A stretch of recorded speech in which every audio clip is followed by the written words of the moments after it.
Good morning friends. आज के आमी पातला माछेर झोल रांधबो। कड़ाई तेल निये निয়েছি और एर मध्य माछगुलो भाजबो। माछटा भालो करे धुए निয়েছি, माछे नुन हलुद माखिয়ে নিয়েছি। माछगुलो एके एके सब भेजे नेब।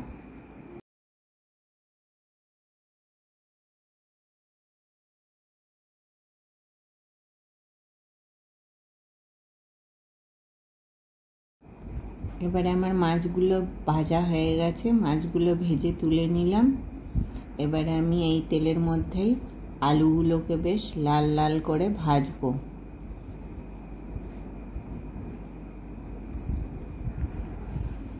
এবারে লাল লাল করে ভাজা হয়ে গেছে, আলুগুলোকেও তুলে নিলাম।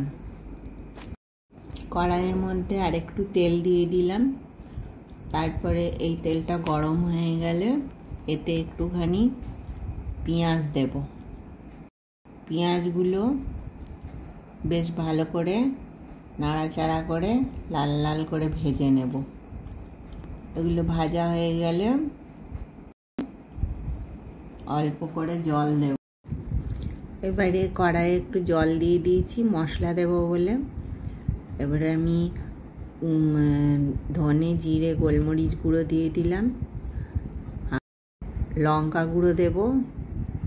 লঙ্কা গুঁড়োর পরে একটুখানি তারপরে ভালো করে মশলাগুলোকে কষবো। স্বাদ অনুসারে নুন দেব।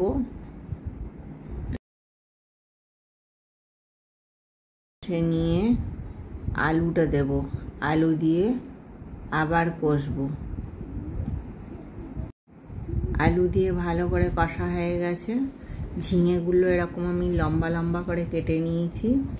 এবারে ঝিঙেটা দিয়ে অল্প কষবো।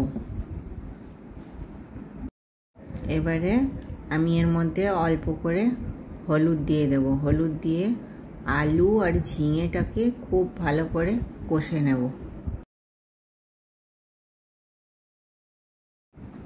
এখন কষানো হয়ে গেছে দেখুন খুব সুন্দর করে। এবারে এতে আমি ঝোল দেব। যতটা পরিমাণে ঝোল দরকার সেই পরিমাণে ঝোল দেবেন আপনারাও। ঝোলটা দিয়ে দিয়েছি আর ঝোলটা এখন ফুটে উঠলে তারপরে মাছ দেব। এবারে কয়েকটা কাঁচা লঙ্কা দিয়ে দিলাম। আর এবারে মাছের মাথাটা সেদ্ধ হতে দেরি লাগে, মাছের মাথাটাও দিয়ে দেব। ঢাকনাটা খুললাম, খুলে বাদ বাকি যে মাছগুলো আছে সেই মাছগুলো সব একে একে দিয়ে দেব।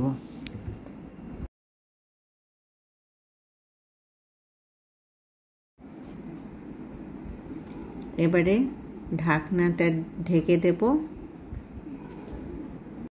এবারে ঢাকাটা খুলবো আমি। খুলে দেখব আলু ভালো মতন সেদ্ধ হয়েছে কিনা। সব কিছু সেদ্ধ হয়ে গেছে। এবারে এর মধ্যে একটুখানি চিনি দিতে হবে। চিনি দিলে একটু মিষ্টি মিষ্টি লাগে ঝোলটা খেতে। এটা গরমের দিনে খেতে খুব ভাল লাগে।